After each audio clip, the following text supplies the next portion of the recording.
விற்பனை வீழ்ச்சியால் தருமபுரி அருகே ஏரி மீன்களுக்கு மாம்பழங்கள் உணவாகும் அவலம் ஏற்பட்டுள்ளது. கூடுதல் விவரங்களை செய்தியாளர் நந்தகுமார் வழங்க கேட்கலாம். நந்தகுமார் வணக்கம், மேலும் தகவல்களை சொல்லுங்க. தருமபுரி மாவட்டத்தில் உள்ள பாலக்கோடு, காரிமங்கலம், மாரநெல்லி மற்றும் வெள்ளிச்சந்தையில் உள்ளிட்ட பகுதிகள் அதிக அளவில் தக்காளிக்கு அடுத்தபடியாக மா உற்பத்தி செய்யப்படுகிறது.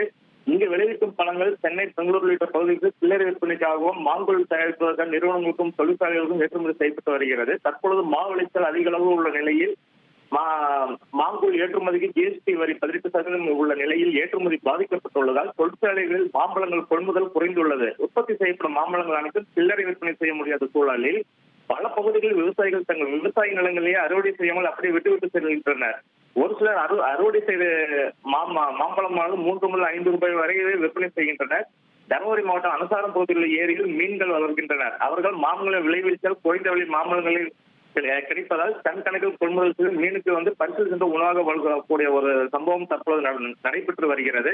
அது மட்டும் இல்லாமல் தருமபுரி மாவட்டத்தில் மட்டும் 13,000 ஹெக்டேர் நிலத்தில் மா உற்பத்தி செய்யப்பட்டு வருகிறது. கடந்த ஆண்டு தென்கிழக்கு பருவமழையின் காரணமாக மா விளைச்சல் அதிகரித்தது. மழையின் காரணமாக பூச்சிகளின் தாக்குதல் குறைவான சூழலில் பருவநிலை காலநிலையின் காரணமாக உற்பத்தி அதிகரித்தது. மாங்குள் உற்பத்தி நிறுவனங்கள் காலதாமதமாக உற்பத்தியின் காரணமாக விலை வீழ்ச்சியும் ஏற்பட்டது.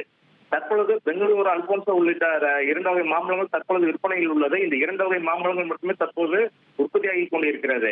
பெங்களூரு அதிகபட்சமாக 1 கிலோ 5 ரூபாய்க்கும், அல்போன்சோ அதிகபட்சமாக 1 கிலோ 18 ரூபாய்க்கும் விற்பனை செய்யப்பட்டு வருகிறது. அது மட்டும் இல்லாமல் கடந்த ஆண்டு 1 லட்சம் மெட்ரிக் டன் மாங்குள் உற்பத்தி தொழிற்சாலைகள் விற்பனையாக தேக்கத்தில் உள்ளது. காரணம், தென் அமெரிக்காவில் மா உற்பத்தி அதிகரித்ததன் காரணமாக ஏற்றுமதி இந்தியாவில் உள்ள பழ ஏற்றுமதி குறைந்துள்ளதும் ஒரு காரணமாக கூறப்படுகிறது. காலம் தாழ்த்தி உற்பத்தியாவதால் பழங்கள் அழுகுகின்றது. இதனை கால்நடைகளுக்கு வழங்கப்படுவது தற்பொழுது நடைபெற்று வருகிறது.